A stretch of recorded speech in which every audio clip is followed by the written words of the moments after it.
Okay, this is, I guess, like a rant or blabble 3. I think it's 3. Oh, I need to see before I end up messing that up again. Yes, blabbling 3, technically. About my overall, like, mainly my experience with the Quest Pro.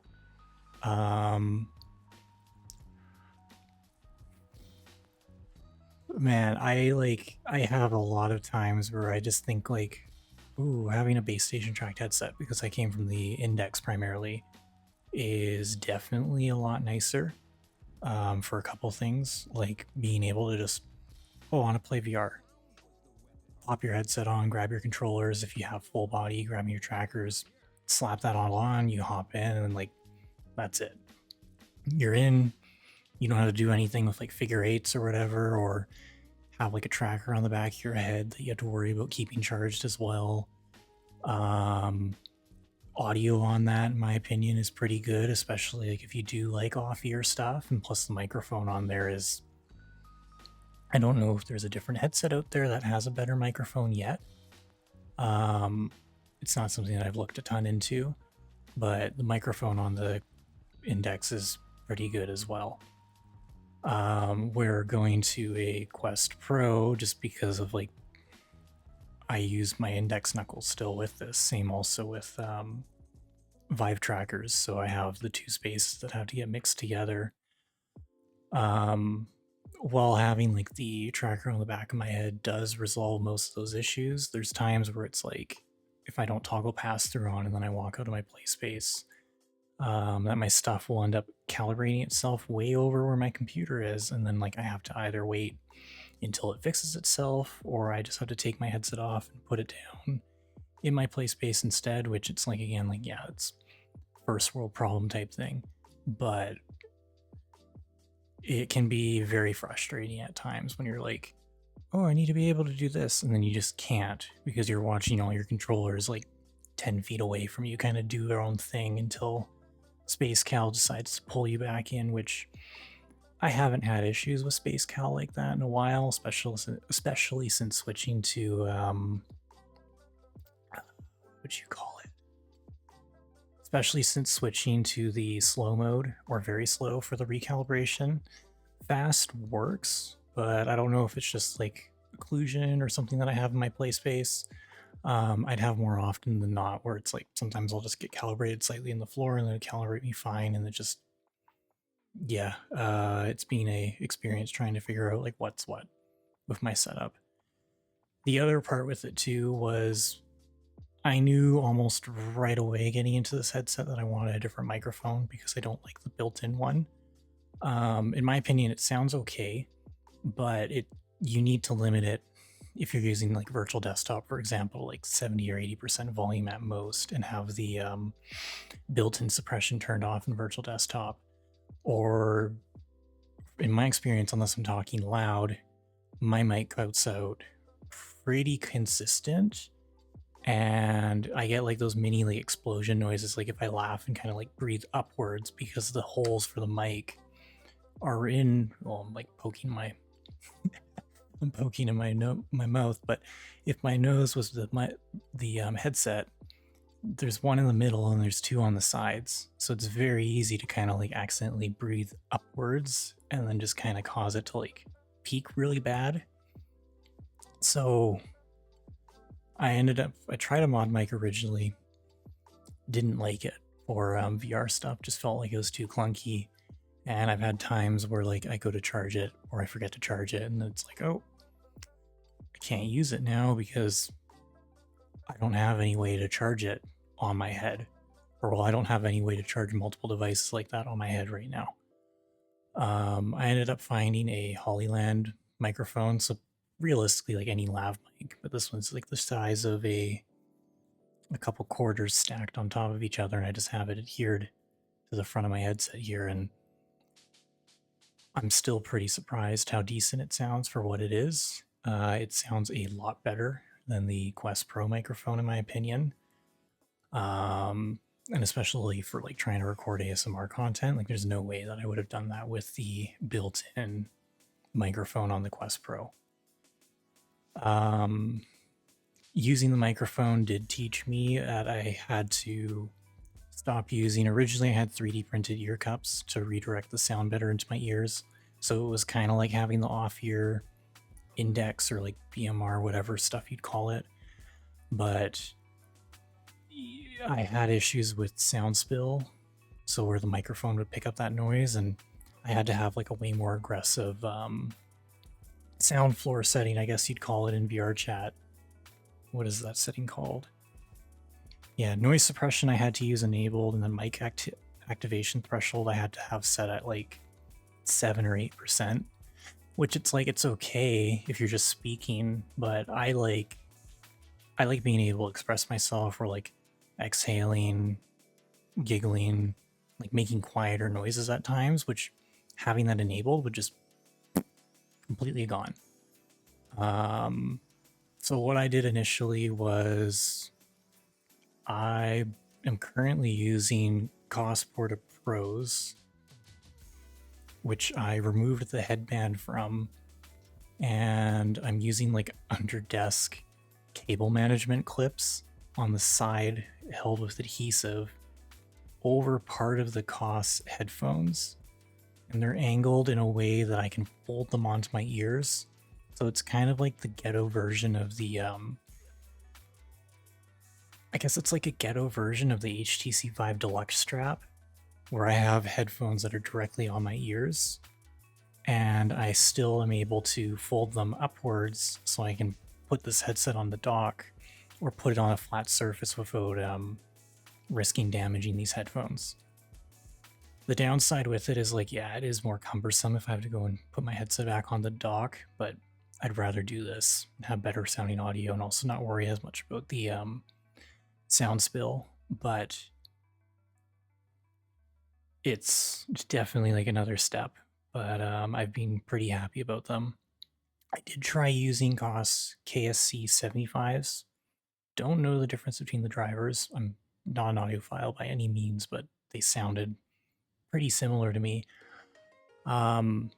Those worked okay, but something with my ear shapes, like my left ear, for whatever reason, the way that thing hooks over, I would end up getting like a discomfort pain or whatever, like at the upper part of my ear, like after like 2.5, 3 hours. So kind of wanted to avoid that.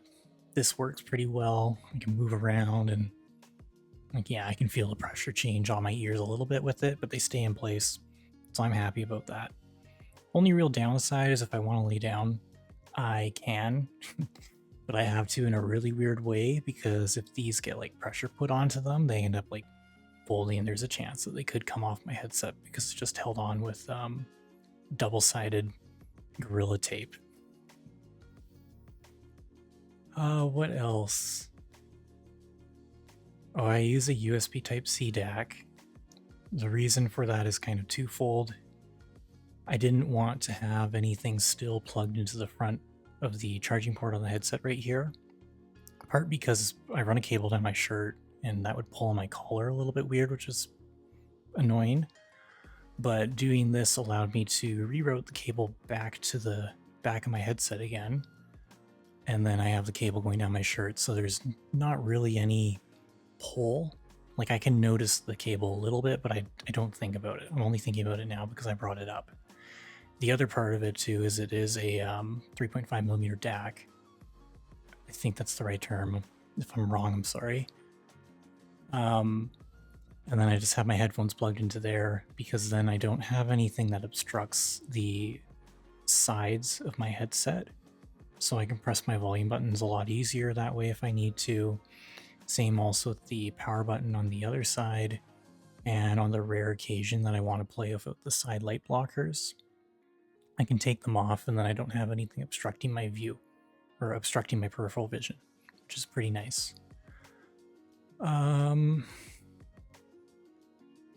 Other than that stuff, like, off and on, it's been kind of like a learning experience for me. Like, over the last 2 months having the headset, the first 2 weeks sucked the most. Like, it was like the getting something new and wanting to troubleshoot everything and figuring out all this and that. but I just kind of pushed through with it because I really wanted something that's wireless and had decent, for what it is, face tracking built into it. But I've been pretty happy about it.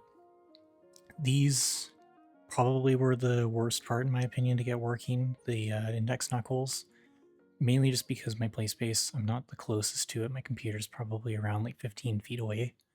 And I had my trackers originally, or my dongles for my trackers plugged in over there originally, but that worked okay. And then I learned that because the knuckles are more bandwidth heavy, or I don't know what you want to call it, I had to run a active USB cable from my computer to over here into a USB hub, which is MTT. I don't understand that fully. It apparently deals with like collision or something better. And then that has some longer cables so I can have my dongles for my controllers especially, and like some other ones like split and out of distance. So previously when I had them over there, my controllers would just like bug out and buzz and fly all over the place and all that. Or over here, like I get that occasionally, like maybe like once a week or something like that. But it's a night and day difference. It goes from being completely unusable to something that I can actually use, and like I enjoy using these. Like it feels to me like I'm just using it with a normal VR headset. Only real like annoyance is because I still want to use my Quest like just for like some other stuff. So like watching YouTube, sometimes browsing the web, that sort of thing. I use hand tracking almost exclusively on the headset. The controllers still are paired to it. They're just plugged in permanently for the most part. But I still have times where like if I lift my hand like this, depending on how I move my thumb and index finger, I'll pinch, which then causes me to open the Oculus menu, and then it just like startles me at times. That's probably like the main, or one of the other issues that I can think of with using my knuckles this way. I should probably at some point try using the Quest Pro controllers, because for a little bit they did feel nice, but I don't know. These are what I've been used to for the last 4 years or so I didn't really want to switch away from them, at least not yet. On the plus side, I know that I do have my Quest controllers as spares, so if these do decide to be like, ooh, we're gonna crap the bed now all of a sudden, I could hop over onto those. The only thing that I hope is I don't constantly have issues with the right controller. I have had, since I got this headset, like, initially when I set it up, the right controller would not pair at all. And then I managed to like reboot it 3 or 4 times, and then it paired. And then it wasn't charging also on the dock or using a USB cable. And I've used one of those cables that tells you like the voltage and wattage, and like it doesn't, or adapters that tells you that. And it wasn't really pulling anything significant, and the light wouldn't turn on for it. So then I tried to like force reboot it a couple times, and then that fixed it. But the other thing that I had too, when I would use those rather than hand tracking to get into VR, I've had multiple times where like both controllers decide we're only going to be able to do rotation and not actually like move around how you'd expect. Which, I don't know. Reading stuff of the Quest Pro and seeing like what people complain about those controllers, like it's honestly to me pretty mind-blowing like how bad of an experience the controllers are at times. When they work, they're great, but it makes these knuckles, which are real goofy in my opinion to set up with this. It's intuitive once you've done it before, but it's not like something where it's like, okay, set these up with that headset. You need instructions or someone to explain it to you. But it makes these look like they're 10 times more reliable compared to those controllers. But I don't know. Not really anywhere that I was trying to go with this. Just kind of like rambling my whole experience with the Quest Pro stuff, which I would recommend the headset.